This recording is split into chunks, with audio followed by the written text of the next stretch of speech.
Welcome to English 7 Daily Podcast, the place where you improve your English every single day simply by listening.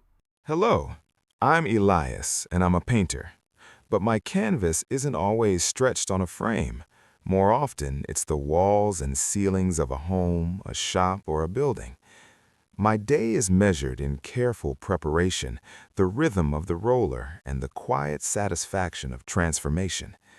Let me take you through a day where I trade in brushes, drop cloths, and the alchemy of color. The key turns with a soft click, and I push the door open onto a scene held in quiet suspension. This is my first, most important canvas, the empty, waiting space. Today, it's a library in a century-old home. The morning sun, still low and gentle, cuts precise, dusty paths through the tall windows, and in that unflinching light, every story the walls have to tell is laid bare. I don't unpack a single tool yet. My first tools are my eyes and my hands. I walk a slow perimeter, my fingertips gliding over the plaster. Here, a network of hairline cracks like a dried river delta. There, the subtle bulge of an old patch job. Around the window, the painted trim is chipped and weary, the layers of history showing through like geological strata. This quiet diagnosis is my sacred contract. I note the scale of the room, how the light moves, where the shadows pool. Only when I have listened to the room's needs do I begin to build my sanctuary within it. From my roll, I unfurl the heavy canvas drop cloths. They land with a soft, decisive whoomp, their pale, blank expanse swallowing the patterned rug and dark wood floor, creating a neutral sea. Then comes the tape, the rip of the blue painter's tape from its roll as a sharp, promising sound. I apply it with a surgeon's precision, following the meeting of wall and ornate crown molding, guarding the elegant window casings, framing the light switches. It's a meditation in slow motion, creating a world of protected edges.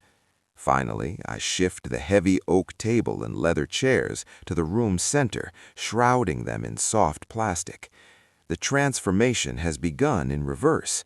The lived-in room is gone. In its place is a pristine, protected stage, a blank page taped off and ready. The space is now silent, expectant, and entirely mine to care for. With the stage set, the true, unglamorous craftsmanship begins. This is the work that will never be seen, but will be felt in every smooth inch of the final wall. I open my kit and lay out my tools. Tubes of flexible caulk, cans of spackling compound, my trusted putty knives in various sizes, and sheets of sandpaper in different grits. The first sound is the distinctive hiss-rip of the caulk gun's ratchet as I dispense a thin, precise bead into the hairline cracks. I drag a damp finger along the line, smoothing it seamlessly into the wall's contour, erasing the fault line. For the deeper wounds, old nail holes, dents from a moved life, I use the spackle. Scooping a dollop onto the blade of my flexible putty knife, I press it into the void, scraping the excess flat with a firm, confident stroke. The goal is not a mound, but an invisible fill. I leave these patches to dry, their bright white a stark contrast to the old faded paint, like temporary bandages. Then comes the sanding. I wrap a sanding block with medium grit paper. The sound it makes is a soft, persistent, dry whisper, shh, as I work over the patched areas and any glossy surfaces. A fine, ghostly dust rises, smelling of chalk and gypsum, settling a fine white film over the drop cloths and my sleeves. I follow with a finer grit, polishing the surface until my hand, gliding over it with eyes closed, can detect no transition between the original wall and my repair. Finally, I take the tack cloth, a sticky cheesecloth-like material. I wipe down every square foot of wall and trim, lifting the invisible abrasive dust that would spell disaster under a coat of paint. The room now looks worse than when I started. patchy, dusty, and clinical under the work lights. But I see past that. I see the perfect uniform plane I have created. The foundation is flawless. The canvas is truly ready. The moment of pure transformation has arrived. I stir the can of paint with a wooden stick, a slow, swirling vortex that blends the pigment into a uniform, creamy consistency. The sound is a thick, lazy glug-glug. I pour a generous amount into the well of my metal roller tray, where it forms a deep, tranquil pool of color. Today, a soft gray, reminiscent of a dove's wing.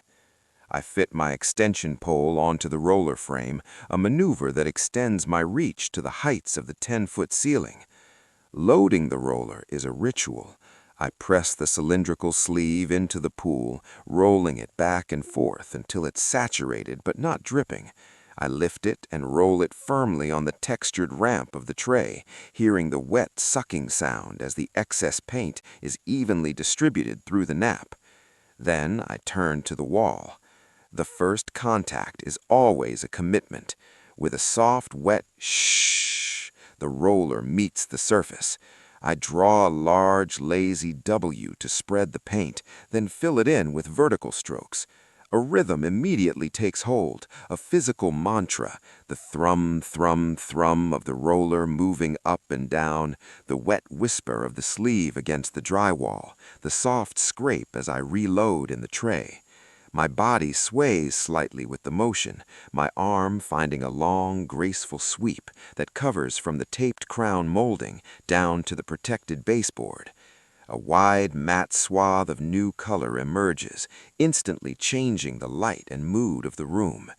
Meanwhile, my other hand is busy with the detail work. The angled sash brush is an extension of my fingertips. I load its bristles, tap off the excess, and with a steady breath, trace a crisp line where the wall meets the ceiling and another where it meets the taped window casing. The brush makes a softer, more intimate sound, a gentle swish as it glides, laying down a perfect, sharp edge of color. This dance between the broad, rhythmic sweep of the roller and the precise, patient tracking of the brush is the heartbeat of the job. The old, patchy walls are disappearing, swallowed by a fresh, uniform field. The room is in a state of beautiful, wet potential, the new color a promise of the calm, clean space it will become. After a break, time for the first coat to dry to a cool, consistent touch, I return to the room.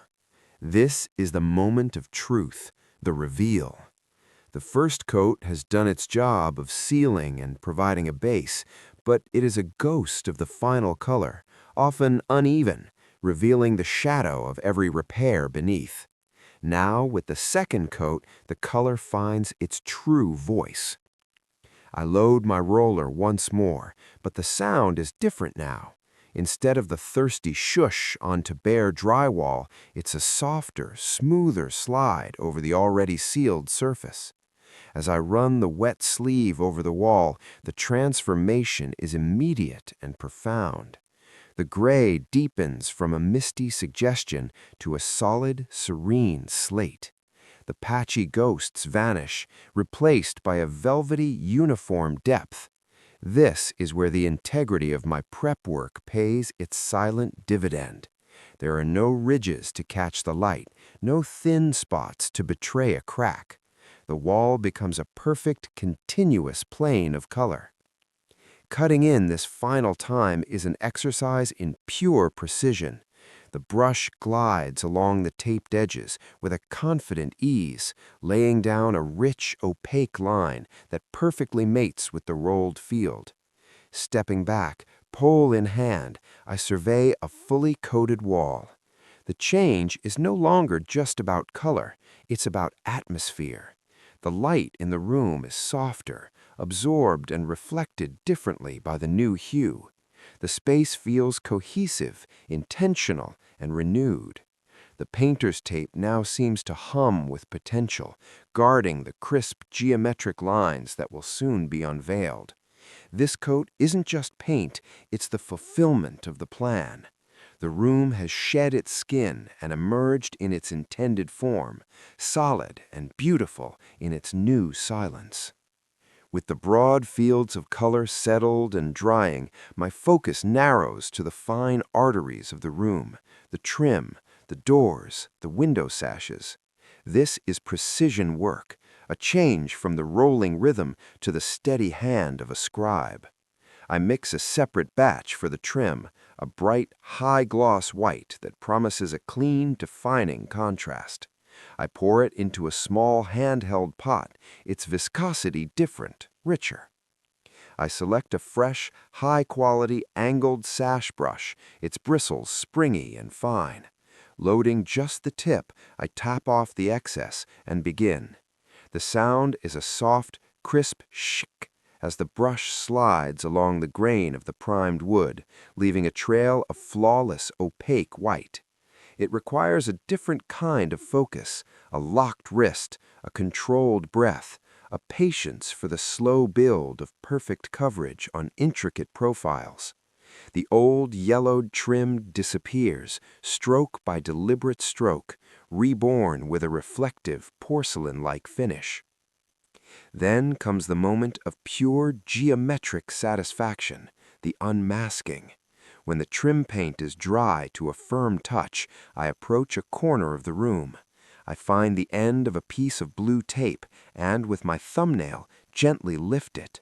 I pull it back slowly at a sharp 45-degree angle. The sound is a gentle, continuous rip. And there it is, a line so sharp and clean it looks like it was cut by a laser.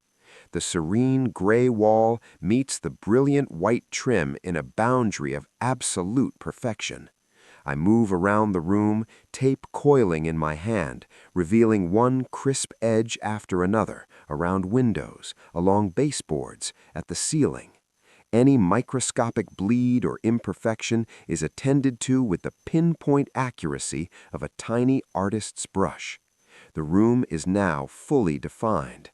The colors live within their precise borders, the architecture of the space highlighted and honored. The protective stage is dismantled, revealing the finished sculpture beneath.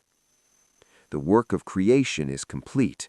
Now begins the work of erasure, not of the paint, but of my own presence. This final ritual is one of respect. I start with the drop cloths, carefully folding their painted spatters inward, containing the history of the day's labor into neat, portable bundles. The blue painter's tape, now curled and spent, is balled up and discarded. Next, I tend to my tools. At the utility sink, I run warm water over my brushes and rollers, working soap into their fibers until the water turns clear, not milky. This care ensures they will be ready to serve again, with no hardened paint to betray a previous job. The empty cans are sealed, the used liners from my tray are thrown away. Then I restore the room to its owner. I move the heavy furniture back into place, aligning each piece with an eye for the space it now inhabits. I remove the plastic shrouds from the table and chairs, revealing their familiar forms against the new backdrop. I sweep the floor with a soft bristled broom, collecting any stray grit or dust that may have settled. Finally, I stand in the doorway, my kit packed at my feet. I look back. The library is transformed. The morning's cracks and flaws are gone, the tired colors replaced by a serene, cohesive atmosphere. The only evidence of my day is the perfect, silent result and the faint, clean scent of fresh paint, a sense of newness and calm. There is no mess, no trace of process. I have not just painted a room, I have delivered a renewed space, a fresh page in the story of this old home. I click off the light, close the door softly behind me, and walk to my van. The physical fatigue in my arms is met by a deep, quiet fulfillment. The proof of my work is not in my hands, but left behind in the quiet, beautiful stillness of 4 well-painted walls.